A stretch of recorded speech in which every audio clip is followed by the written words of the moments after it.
It's all about the Macro Productions. What does the goddamn line say, Tony? Please do not use gendered language. Then what? I'll be arrested, put in airport jail? Look, you're going completely sideways, man. It's a big club, and you ain't in it. How dare you? Mr. Speaker, the President of the United States. I'm Chris Hansen with Dave on NBC. Jack Marius Tack Theratrix. Hi, I'm Spartacus. Dave Jackson, Sacramento, he, him. Steven Seagal. Sex offender guy. I'm Keith Morris. This is Muammar Gaddafi. I'm Rick James, bitch. Sorting through the lies. The hijacker's passport was found blocks from the World Trade Center crash site, if you can believe that. We cannot track $2.3 trillion in transactions. And uncovering the centuries-long plan for world domination. Learning about Cuba, having some food. Let's talk about Chinese people. Have you ever been in a Turkish prison? Swangles in Fort Lauderdale? I have sent 6 of my Libyan missiles to blow up the Sears hardware department. Nothing could be more fun than jumping off a cliff with 2 German bisexuals. Oh, you English are so superior, aren't you? Thank you, comrade. And now, Macroaggressions. That's what assholes call it. With your host. Buddy, I don't know who you are, but you're about to get chlamydia. Charlie Robinson. Hey, Whitey, where's your hat? You want to drop the blame on Charlie and say it's all Charlie's fault. He was a retard. I get some goddamn diuretic.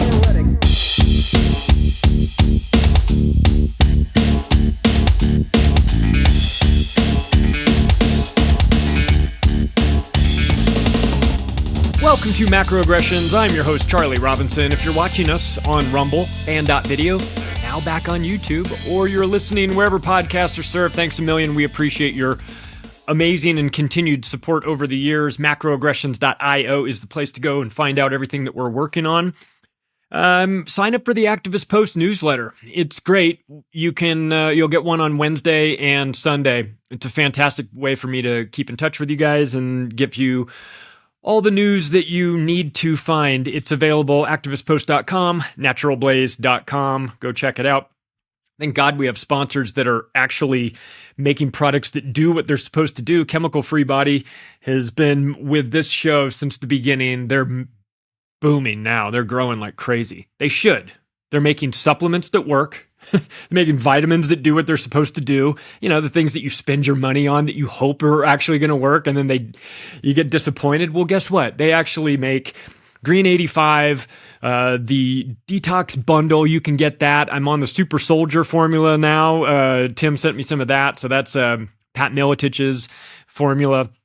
But I'll tell you what you really need to check out, the Water Hero. The Water Hero system is a structured water system. You can get it and install it on your house so that all the water running through your entire house, showers, sinks, everything, is structured water. You can do that. If you're looking to maybe try it out, get the pitcher. It's like a Brita style pitcher. You can pick that up, and it's structured water. Man, it's a game changer. I drank it in Mexico. We ran Mexican water through it and made Green 85 with it, okay, in Mexico. So, I mean, it is like magic. So if you're interested, chemicalfreebody.com/macro, check it out, do some shopping, pick up some stuff for your friends and family, or, you know, for the holidays. If you're starting to think about that, chemicalfreebody.com/macro. Also, Legal Shield, man. Do you have an attorney? Hopefully you don't need one for criminal reasons or things like that. But if you have access to an attorney, things change. You can get all kinds of stuff done. Legal Shield will make that happen for you.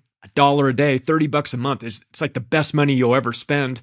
And you can take care of all kinds of things. The easiest to do, low-hanging fruit, all the documentation that you need. Last will and testament, medical directive, financial power of attorney, all those things need to be buttoned up before you have a problem, not after. So do it in the first month that you have Legal Shield. You can do all kinds of other things. If you run a small business, you have to check it out. They have a small business legal component that you can sign up for. If you carry a gun, they have documentation for that. There's a ton going on over there. Don'tGetPushedAround.com is the website. You can just go check it out for yourself and see what you think. They've got credit monitoring, reputation management, password managers, all that stuff is part of the ID Shield. So There's a lot going on over there. Don'tGetPushedAround.com is the website to do it. Figure it out. All right. Well, I want to talk a little bit about some of these narratives, stories, events that you've heard about over the years that seemed very real. I mean, you had no reason to think that they weren't real. You saw it on your news and newspapers were printing it, and, you know, people were breathlessly freaking out about this or that and this new event and that new thing. And, you know, when you're living in the Truman Show, it all feels kind of real until the lights fall out of the ceiling and then you start asking questions. And so I think we should look into some of these events. I think it's important for us to recognize that just because they say it happened doesn't mean it actually happened. And once you understand what fifth generational warfare is and how this is used to manipulate our perception, then you just have to ask if everything's fake. You know, it's really almost a bit disorienting once you fully understand the ways in which the tactics that they use to manipulate your reality. You kind of want to throw your hands up and say, like, is everything fake? You know, like where, you know, what's going on? Where am I? What's happening? So I want to talk a little bit about fifth generation warfare because it's extremely important that we understand, first of all, what it is and where it's coming from and how it's used to disorient us and propagandize us and all of that. I want to talk a little bit about some specific events that were fakety fake. We'll talk about the London bombing, London train station. We'll talk about the Boston non-bombing. We'll get into Sandy Hook, and we'll wrap up with the Christchurch shooting. So if this doesn't get me banned from YouTube, did I tell you I'm back on YouTube? If this episode doesn't eventually get me banned from YouTube, I don't know what will. If you find a YouTube channel that's got about 7,000 subscribers, YouTube at Macroaggressions Podcast, you found the right one. We're slowly feeding back. Matt Raymer from Content Safe is helping me slowly repopulate my videos back in there. And I keep thinking he's running them through like a filter that, you know, kind of takes out some, you know, kind of dulls some of the words and things like that. He's got a little program. He ran one of my episodes through that, and he's like, this one had like 100 violations. My intro had 6 violations. Just my intro. It was like disinformation, propaganda. I was like, oh my God, like YouTube doesn't like me. So I'll just put that out there. So, but this most definitely is going to be one of those episodes where the algorithm is just kind of blinking red hot after I get done with it. So, you know, so much of what we are taught to believe is not true, or maybe it's partially true, but it's slanted enough to manipulate our feelings and get us to act a certain way. And I think some of the most memorable experiences or events in American history, Gulf of Tonkin, Boston bombing, Sandy Hook, you know, all these, what's interesting about these events that changed us in some way. Gulf of Tonkin changed. It ended the lives of millions of people. We'll put it that way. So sometimes these non-events, I mean, these events that allegedly happen, the irony is that they're so important because of this event, and yet the event itself is fake. I mean, in the case of Gulf of Tonkin, it didn't even happen. You know what I mean? Like the version of the story that was told to us is nonsensical. I mean, it's well, we'll get into it, but we've made decisions based on this. We made a decision to go into Vietnam, to start a war with Vietnam based on the fact that they attacked our ships. They didn't attack our ships. So why'd we start the war? The reason is we wanted to start the war. It's not that we had no choice but to start the war and we were just defenseless and we were roped into it. And no. That's backwards from how this really works. So, you know, when you learn that the Gulf of Tonkin and the Boston bombing and Sandy Hook never happened, this actually should be viewed as fantastic news. You would think, I mean, I've had people flip out on me about Sandy Hook. And I say to them, why are you mad at me? I'm giving you good news. I'm telling you all those kids didn't die. How dare you disrespect them, their memory? I'll disrespect their memory all I want because they didn't die. How about that? We'll get into that. I told you I'm going to break the algorithms on this one. You can call me disrespectful all you want, but do you know the real story? Because if you don't know the real story, I'm not interested in your opinion on what you think happened at the Boston bombing. They blew that guy's legs off. I saw him. They wheeled him out. You saw an elaborate stage production. That's what you saw. Passed off to you as if it was real. By the way, it's not limited to the US, right? This is not some thing that the Americans have a monopoly on. I mean, this is happening all over. It's, other members of the Five Eyes are getting it too. UK, New Zealand, they've been running similar simulations and passing them off as real for a long time as well, right? So this is not America-centric. I mean, we're pretty good at it. And by good, I mean, we do it a lot. If people are like, oh, this sounds a little crazy, you talk about all these drills that go live and simulations that turn, they're simulating an event. And then what do you know? The event happens at the same place at the same time, almost exactly as the simulation. And people say, well, yeah, what do you, you just think everything's a conspiracy? Let me read you this quote. This is just a quote. This is a quote from 9/11. This is a quote from the air traffic controller at the Northeast Air Defense Sector, NEADS. They love acronyms. And it's one sentence. And this is the reason why we asked the question. Because on 9/11, this air traffic controller said the following: is this real world or exercise?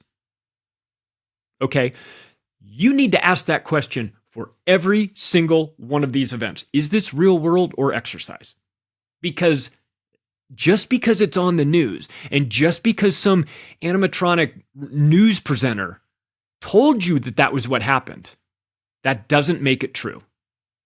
And just because they manipulated you by talking to you about how all these kids died, that doesn't make it true either. That actually makes it gross. But that's what they did, and we're going to get into it. Let's talk about fifth generation warfare. It's like propaganda 2.0, like the information warfare version of it, right? It's they would describe it as non-kinetic military action. So I'm not blowing you up per se. I'm just blowing up your brain. I'm blowing up your synapses or something. I'm manipulating your perception of reality. I could light that building on fire, or I could just convince you that the building's on fire. So there's different ways to do this. And the benefits to the state or whoever is using this technology is that it's really tough to find the fingerprints on it. You know what I mean? It's one thing if you're an FBI agent and you're trying to,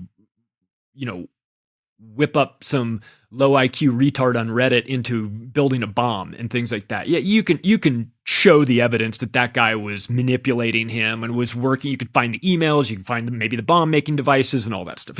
That's pretty easy. But with the fifth generation stuff, I mean, think about how Hollywood makes fiction into reality. And just understand that those tactics and methods that they use for Hollywood productions are also used for the news. The news is a theatrical representation of what's going on in the world. It's by no means some sort of accurate account. There's no price to pay if they're wrong. And they're wrong all the time, of course, that's the point, and there's no price to pay. People that are trying to make heads or tails out of what's happening in the world are at a real disadvantage unless they're a little bit conspiracy leaning. It kind of helps to be paranoid. It helps to have a tinfoil hat somewhere in your house, because if you're not questioning this, I mean, you have to question the narrative because the narrative is being sold to you by people who are dishonest liars. The mainstream media, the corporate press, all those people are pathological.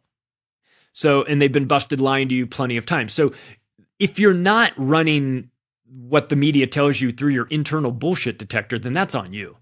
I mean, I just don't know why you wouldn't be doing that at this point. So, but think, okay, and we're pretty good at it, right? We hear terms and we go, oh, that sounds like a bullshit term. Like some certain triggers to me will kind of lead me to believe that what they're telling me at this very moment is not true. Things like, when Jen Psaki comes out and says, sources close to the president's thinking said this. And you go, that's a non-statement. That's a statement that means nothing. You sort of get better at deciphering when somebody's throwing you a Barnum statement line, right? But with fifth generation warfare, man, that is a lot more difficult. You know about the Ghosts in the Machine video, right? Psywar, 4th PSYOP group from the Army. Remember that? Ghosts in the Machine. This isn't conspiracy theorists making a 3-minute video talking about how the Army's running PSYOPs on them. This was them putting the video out.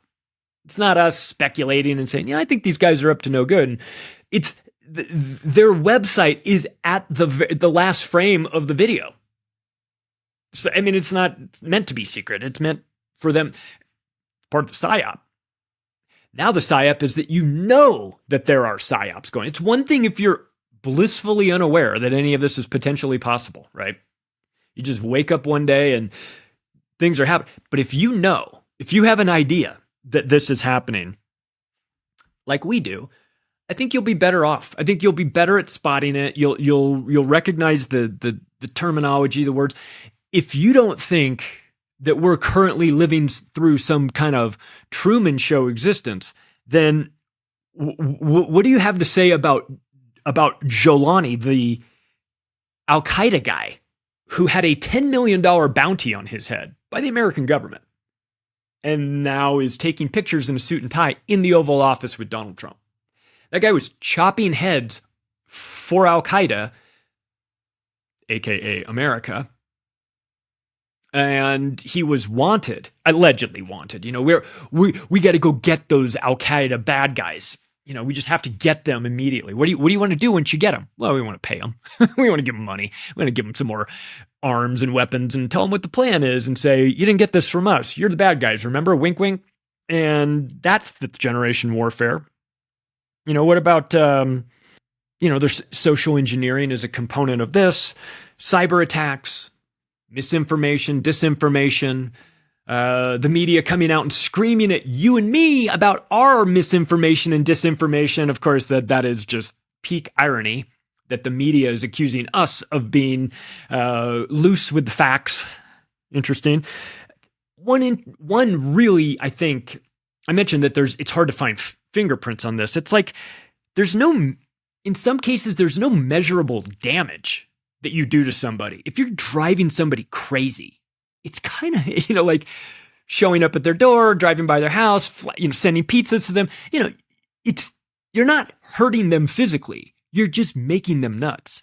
And this is, 5G. 5G is invisible. What if someone's putting thoughts in your head with that, right? You imagine going to court and saying, yeah, I did the bombing, but I was being told, there was somebody in my head that was telling me how to do it. And everyone goes, okay, right.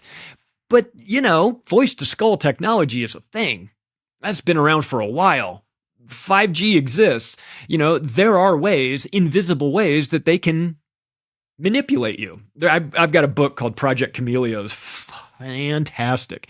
I heard about it when Greg Carlwood had the author Robert Guffey on Higherside Chats. And in this book, Project Camellia, is about a guy getting gang stalked. And it's a true story, and it is wild. So when I read that book, and I would highly recommend it to anybody, and then I read about what the government is currently working on, the technology that they're admitting that they're working on. Private contractors. In the course of the Project Camellia book, one of the private contractors that was fucking with this guy was SAIC, and that's a super dangerous military industrial complex private company that's sort of a little bit on the outside of the intelligence agencies that can do all the things that they'd want to do, but they can't really do because, So there's groups like that there companies like that are out there doing this. I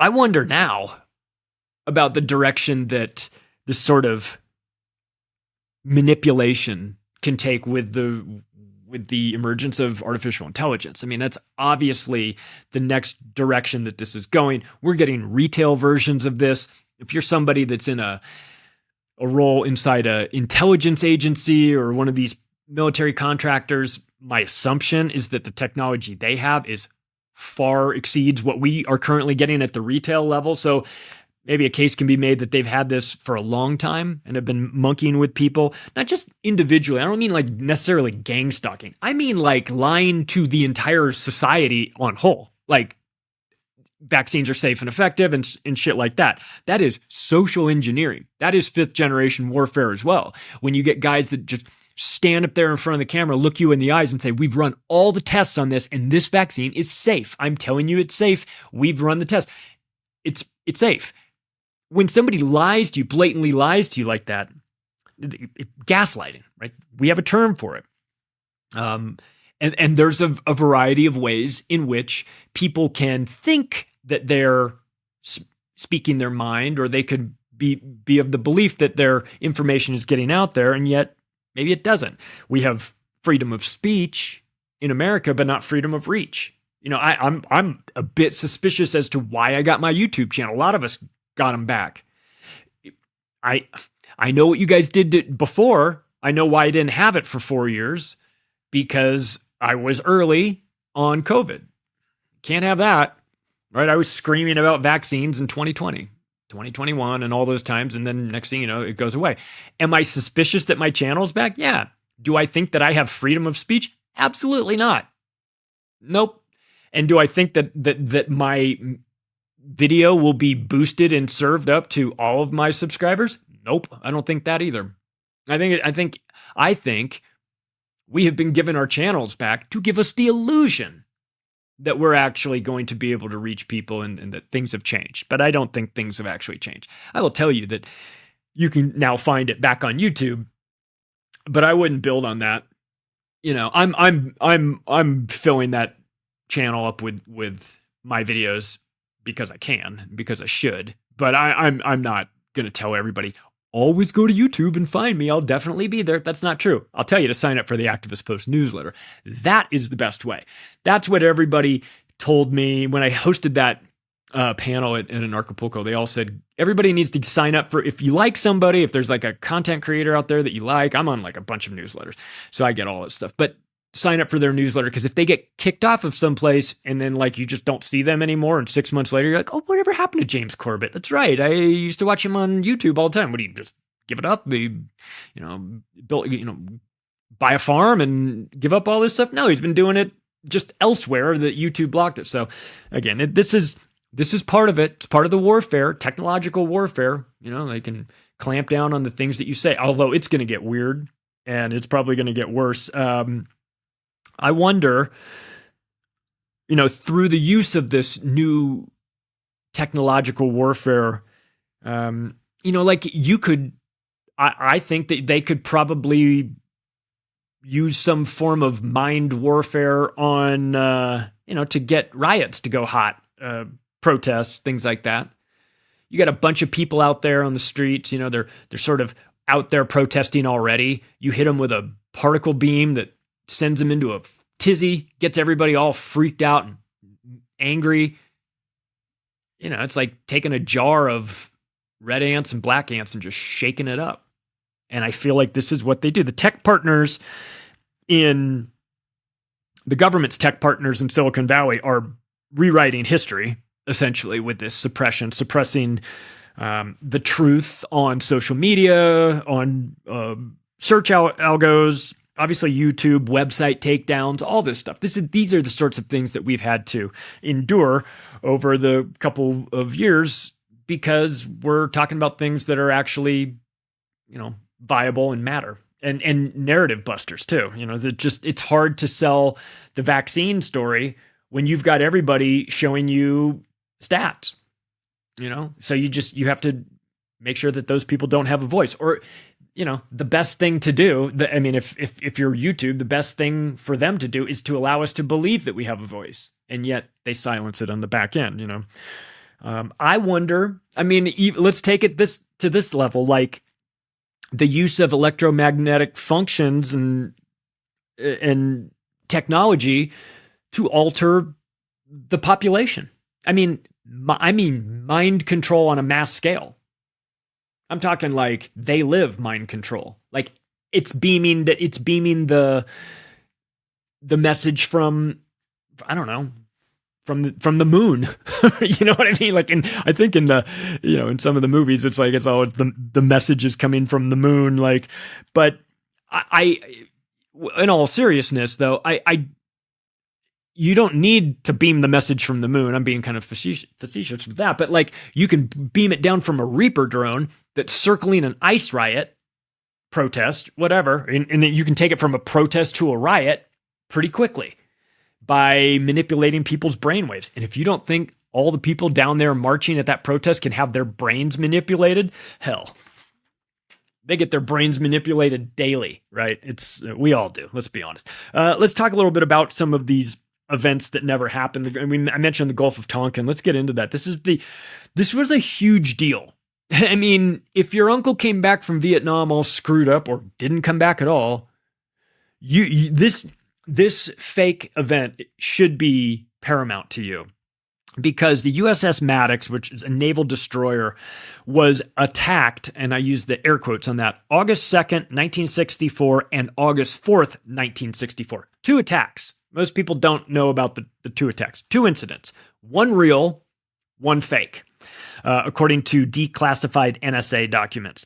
They did kill 4 North Vietnamese sailors and wounded 6, but that is not a reason to go to a war, right? Things like that happen every now and then. There's no damage to the U.S. ship, and so what happened was that LBJ. So Kennedy's dead. He didn't want, he was dead for a variety of reasons. One of the reasons was that he wasn't an enthusiastic supporter of the Vietnam War. He'd sent some troops there for sure, but he wasn't as in love with this idea as other people were. And LBJ, a lunatic Zionist who was out of his mind, he wanted American boys dead. That's what LBJ wanted. He was the one that authorized the USS Liberty attack. He was the one who said, I want that ship at the bottom of the ocean. Or at the bottom of the sea, I guess, in the Mediterranean. That's where he wanted it. That's the president of the United States saying he wanted a U.S. ship at the bottom of the sea with everybody dead so that they could have the justification to create more, start more wars in the Middle East, right? So what they were doing was what the USS Maddox was doing was it was trying to provoke attacks. It went inside the 12-mile barrier of the shoreline of Vietnam, and but nobody took the bait. Nobody was interested in that. And then 2 days later, they made sure that someone, air quotes again, attacked them as Johnson pulled, the strings from Washington, D.C. Another Zionist banker war. Of course, LBJ was a ardent Zionist, might as well have been the president of Israel, a disgusting human being.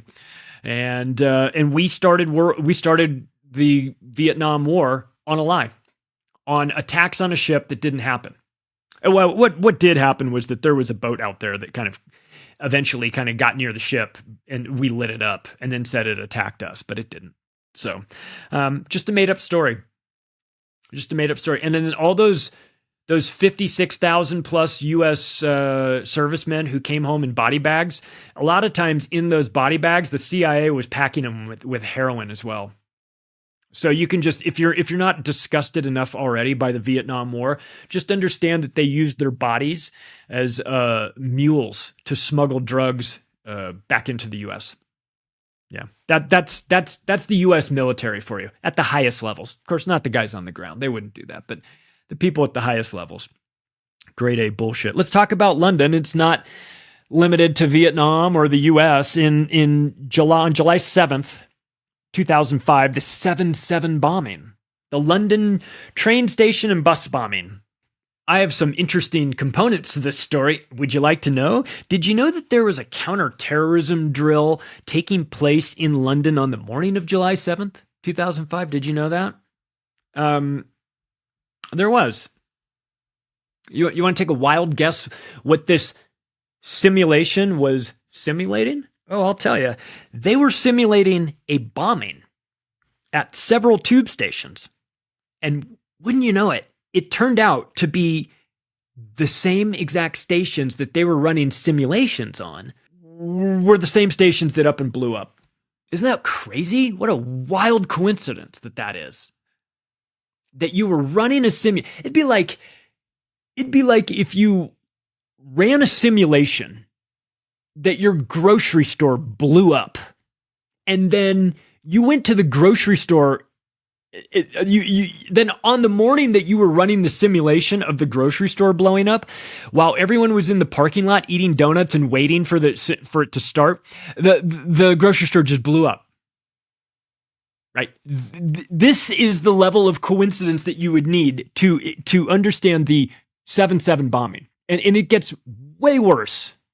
The official story of the bombers, it fell apart within hours, because once it was discovered that the trains that they were supposed to have used to commit the bombings, they were both canceled that day. Oopsie. You know, like they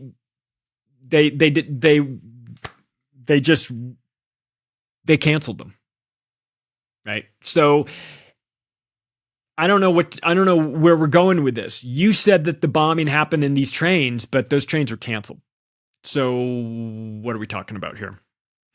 What are we talking about? Maybe there's somebody who could inform us as to what's going on. Funny you ask. Peter Power. Have you heard of Peter Power? Well, Peter Power was there that morning. You see, he runs a company called Visor Consultants. And Visor Consultants was the one that was running this fake scenario. This is Peter Power to... he gave a speech to Peter Allen on BBC 5, Live's Drive Time. And he also gave another interview to ITV News. And he said in the interview with ITV News, by the way, the BBC 5 is a radio interview. These are, you can find these. This isn't 100 years ago. you can find that. I've listened to the interviews. They're crazy, because during the interview, he said, quote, "So we had to suddenly switch and exercise from fictional to real." And then the interviewer goes, "Hang on a second. Whoa, time out.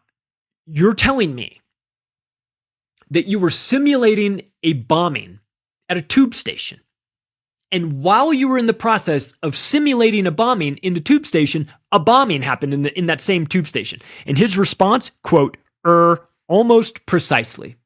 Almost precisely. What are the chances? And would you like to know that the fake scenario they were running? It'll all make sense now.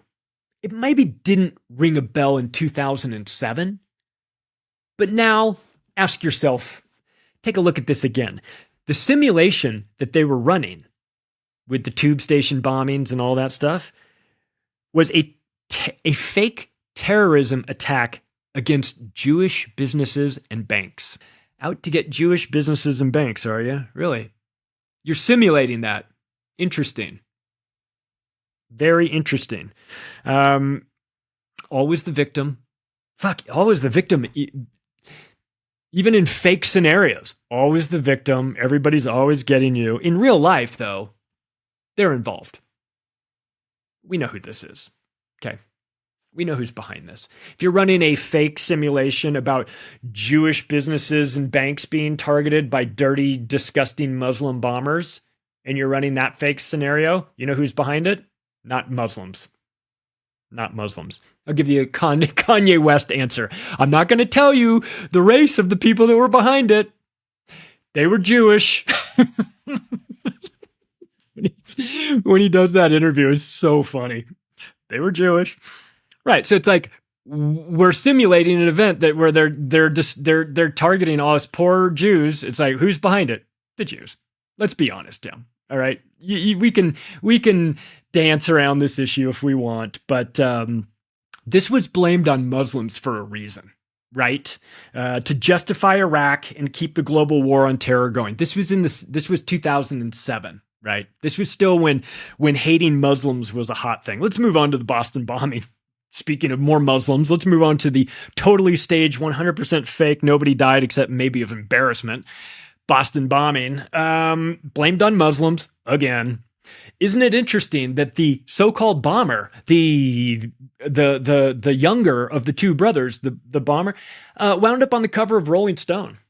Isn't that interesting? Kind of like that Mangione guy, right?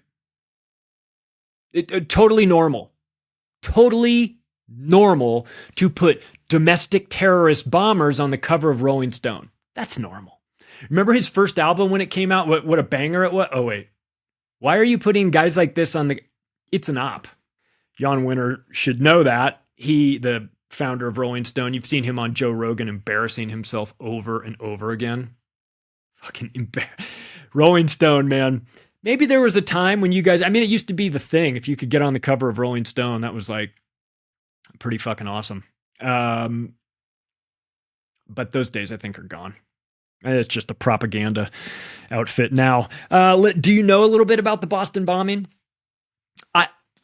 I'll suggest this. If you want to do a deeper dive into Boston and London and especially Sandy Hook, get my Octopus book, either audio or paperback, and I really kind of went like with the Sandy Hook, I really kind of bullet pointed everything because there was so much information that people didn't know. And I was like, I could put it in the form of a paragraph, but it'd be tough to read. It almost looks more impressive when you just see point after point after point after point.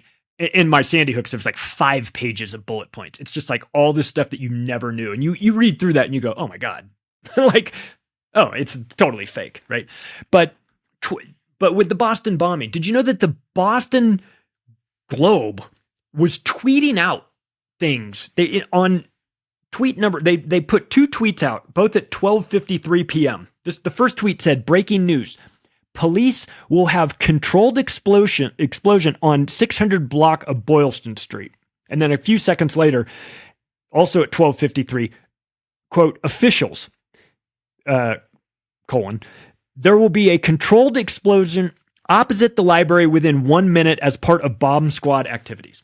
So the Boston Globe is tweeting out that this is a drill. You have overhead speakers playing a recorded message that says, this is a drill. This is a drill. This is a drill. You can watch the videos. I don't know if you can find them anymore. I've watched the videos. Turn up the volume. You can hear it. You can hear it over the loudspeaker. This is a drill. This is a drill. And then boom, bomb goes off, shoots straight up. And then everybody springs into action. And when you watch the videos again, you can see people pulling out bags of fake blood and squirting it all over the floor.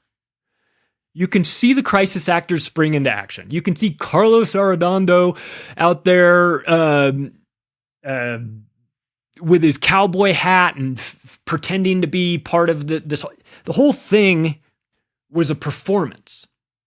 It was a fake event. It was blamed. It was blamed on. They were running a fictional scenario that was blamed on Free America Citizens, a fictional group. This is in the DHS's Operation Urban Shield simulation. This was Operation Urban Shield. It's not a real event. Nobody died at the Boston bombing. Nobody died at Sandy Hook. These are fake events. Sandy Hook's an integrated capstone event. It's a joint venture between the Department of Homeland Security and FEMA. I have the paperwork for it.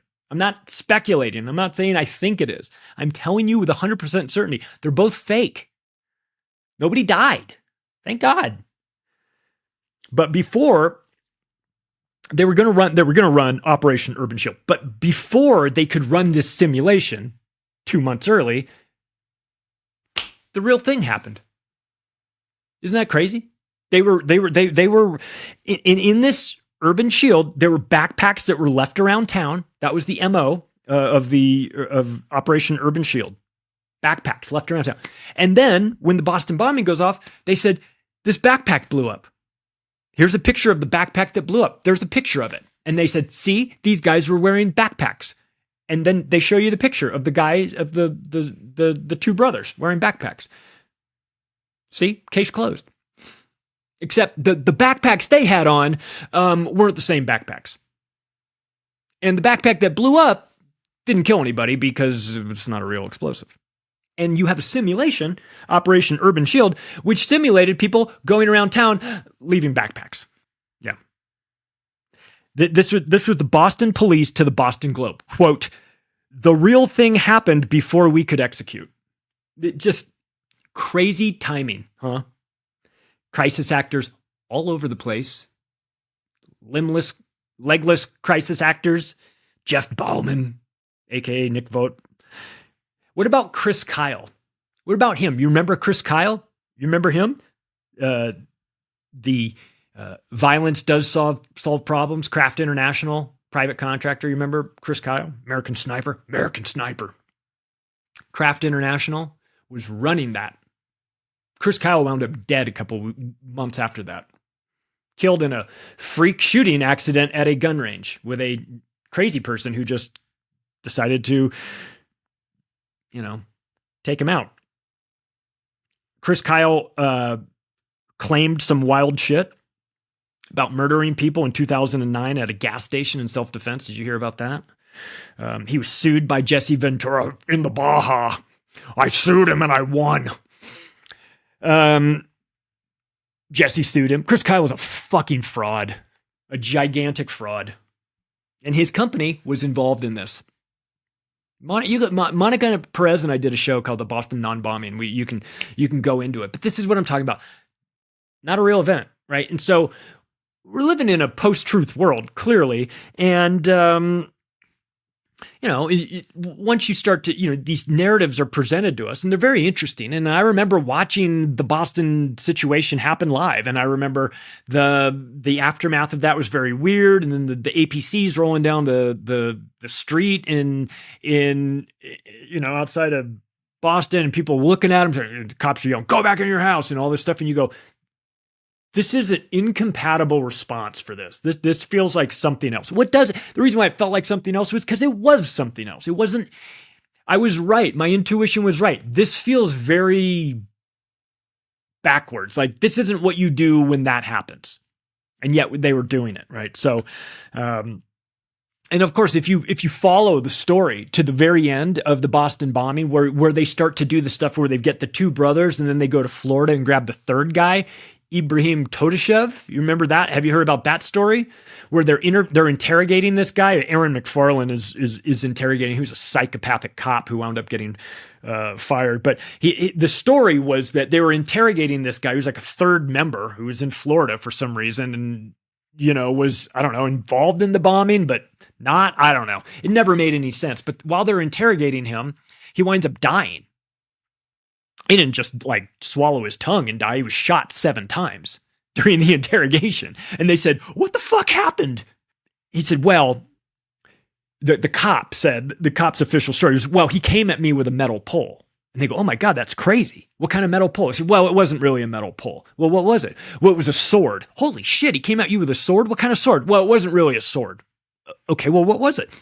Well, it was a knife.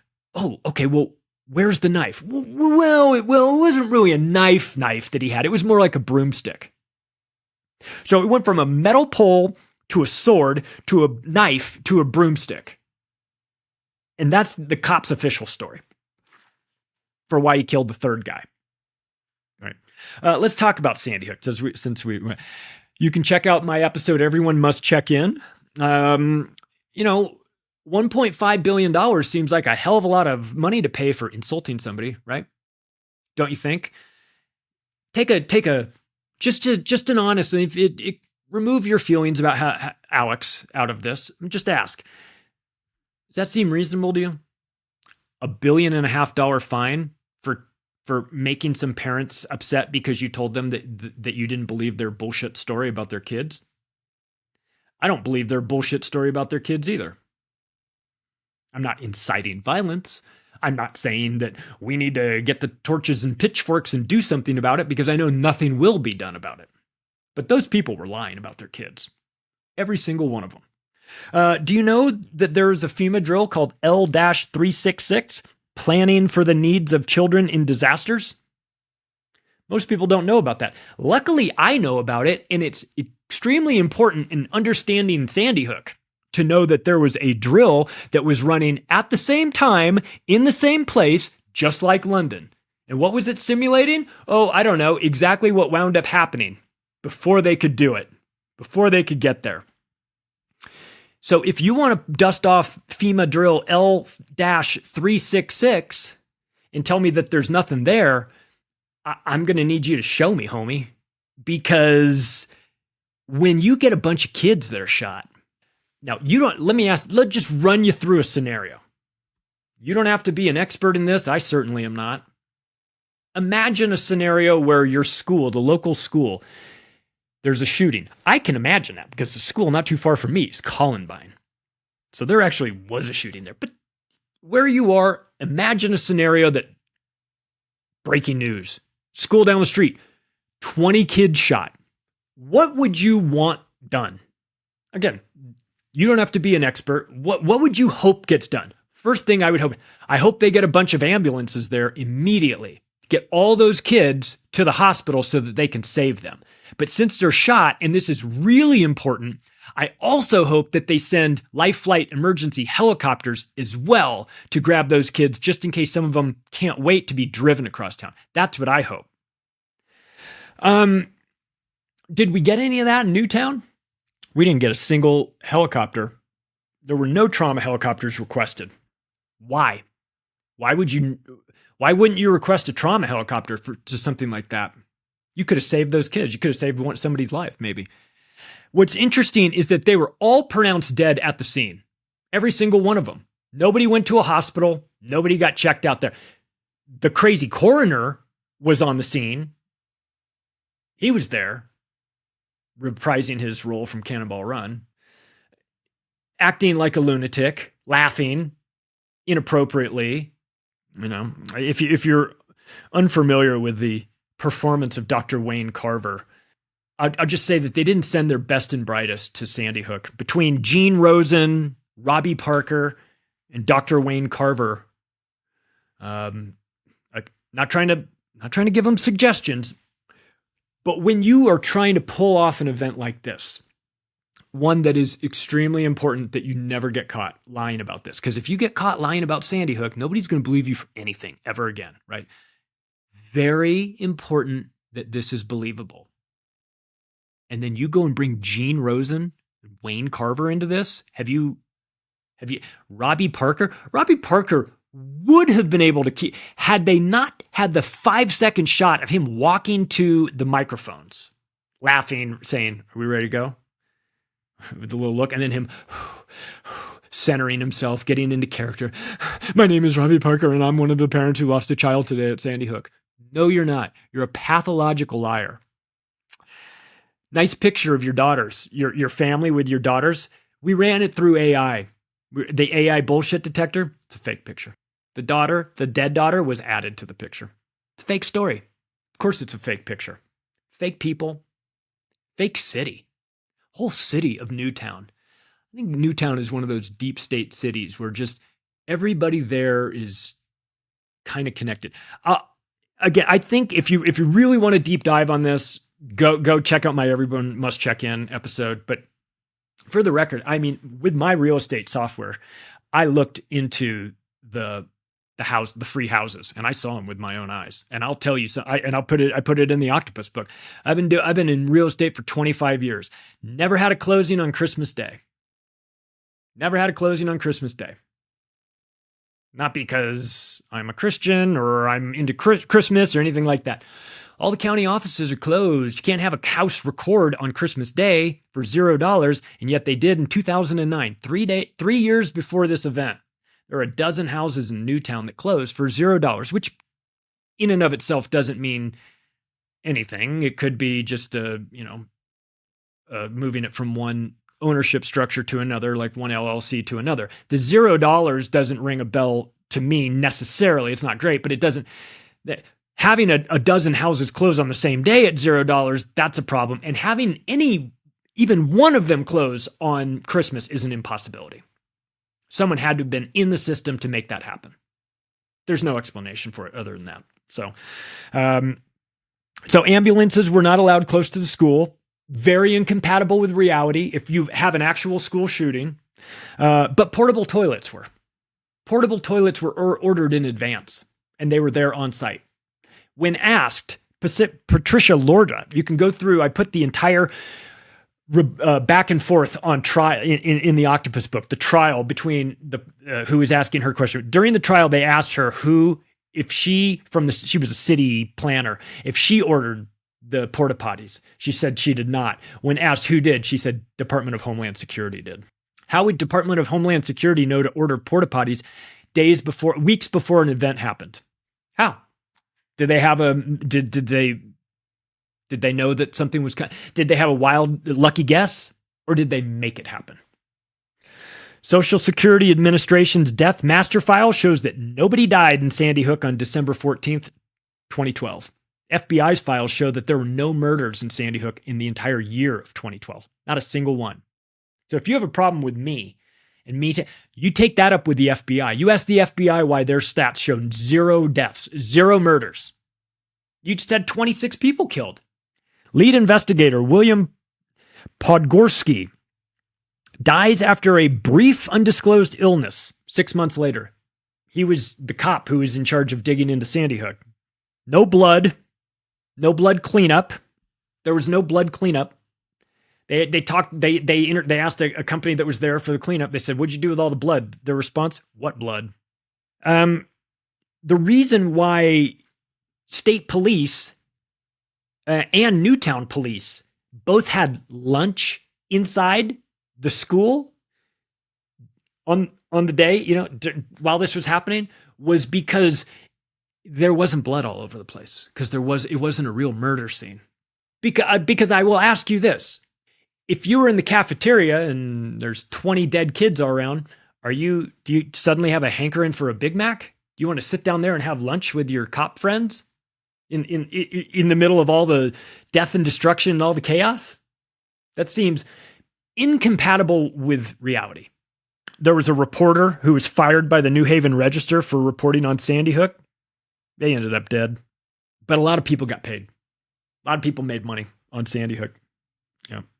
And the reason why I named that episode "Everyone Must Check In" is because of the legendary sign the picture of the sign that's taken out in front of the Sandy Hook event. One of those big roadside digital signs that you can maneuver and move. You tow it behind a truck and move it into place and put it there. Big sign. It says, "Everyone must check in." Why must everybody check in at a mass murder site? Why? Nobody would check in for a murder site, but people would check in if they were going to FEMA drill L-366, planning for the needs of children in disasters. They would most definitely want to check in there, and they would check in with the people who also ordered the porta potties, which was the Department of Homeland Security. They put the sign out. They handled the check-in process. That's what we were told. Let's end. We'll wrap up with this. This one, I haven't done an episode on this. On the Christchurch shooting. I'll tell you why. Well, no. Go watch Max Egan's videos on it instead. They're better. Okay? I could do one, but his is better. So this happened on March 15th, 2019. 50 dead, 50 injured, allegedly. This was a mass shooting at 2 mosques in New Zealand. Do you remember that? By a guy named Brendan Tarrant. There were problems with this story from the very beginning. part of it is, you know, I can hear, like, let's say that today is the day there's a big event happens and the news comes out. I almost don't need to know the details immediately. I just need to watch the reaction of the media and how they act. That'll tell me quite a bit. With the Christchurch shooting, one of the things that immediately should get, you know, raise red flags is when they start talking about a manifesto.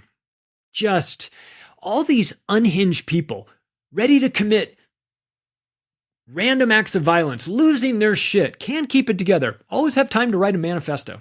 Isn't that funny? I was working on my octopus book one day. I wasn't telling anybody I was working on it, but I was over my computer, like typing like crazy. My wife walks by. She goes, "What are you writing your manifesto?" And I just think like, no, I'm not writing my manifesto. I don't work for the FBI. Thank you very much. But there's probably a job opening somewhere, some deep FBI job list somewhere. It's like manifesto creator must be mentally ill, excellent writer. Hell, I might get a job doing this. But this was the thing. They said that it was he was a crazy guy and he had a machine gun and he was filming the whole thing. That's normal. And he was shooting all these people. And so you the first time you watch it or, hear about it, you go, "Oh, this is terrible. This is really awful for those people. I can't imagine what it would be like to be in what you would consider to be a safe place, your mosque, and some asshole comes in and starts shooting everybody. It's terrible, right?" But here's the thing, is that when you start watching the videos, people started having questions about some of the videos. They go, "Well, how do you shoot 52 shots from a 30 mag clip?" They're like, "Well, you can't talk about that."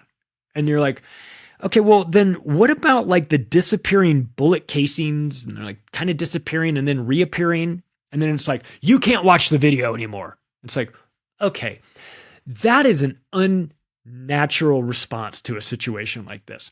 If there's a bunch of dead people and it's all in video, and then we're looking at the video and we have questions about the video, for you to come in and say, "You can no longer look at the video," that doesn't make your case the way you think it makes your case. It actually does the exact opposite. Now I think that there's a problem. And of course, there is a problem. There's no blood spatter anywhere. 50 dead, 50 injured, that's 100 people. If I shot 100 people, there'd be blood. There'd be blood all over the place, especially if they were like the way they were grouped up, curling in the floor, and you're just shooting. Where's the blood splatter all over the walls? Where? I mean, I don't want to see it. I'm not wishing that these people are dead. They're not dead. They weren't shot. If they were shot, you would have seen it. We didn't see it. We saw fake casings, no blood. What was real was the crackdown on anybody asking questions about it. That was most definitely real. That was the official narrative gets out there and people start asking questions about it. And then what do the New Zealand authoritarians do? They start putting people in prison for that, for asking questions about it. You go, okay, that's what I needed to see. Your authoritarian response to this is incompatible with reality. This isn't how you would be acting. You would be prioritizing, let's get the guy, or let's find out who the guy was. Anybody who's digging around asking questions about a real video, you would say, dig around and ask as many questions as you want about this real video. It's a real video. But if you know you've got a fake video, see, the truth doesn't require maintenance, but the lies do. And if you have told a whopper of a lie, like 50 people got shot and 50 people are injured, there is no finish line for that lie. You have to maintain that forever. You have to maintain the Sandy Hook lie forever. You have to go after guys like Alex Jones with $1.5 billion settlements because you have to scare the shit out of everybody so that nobody will ever think of challenging it, because you have to keep the lie forever. And if somebody picks it apart, then you've got a problem. And if Sandy Hook is a lie, what else is a lie? That's the reason why they're so defensive of this. Not because they care about the feelings of the parents or anything like that. They don't give a flying fuck about anybody. except you talking about it. That they can't have. And what happened in the aftermath of the Christchurch shooting? Gun confiscation happened. Freedom of speech reduced. New censorship and surveillance laws been rolled out in the aftermath. Problem, reaction, solution. You know, when it comes to all this stuff, whether we're talking about the Gulf of Tonkin or the 7/7 bombing or Boston non-bombing or Sandy Hook or Christchurch shooting, I think what everybody needs to remember is that it doesn't matter if it happened or not, just as long as everybody believes that it did. If you like this episode, you can take the additional step right this second of sharing it with your friends and family. Scroll down to the bottom and rate this show. Give me 5 stars if you think I've earned it. Macroaggressions.io is the website. Thanks, everyone. Talk to you again soon.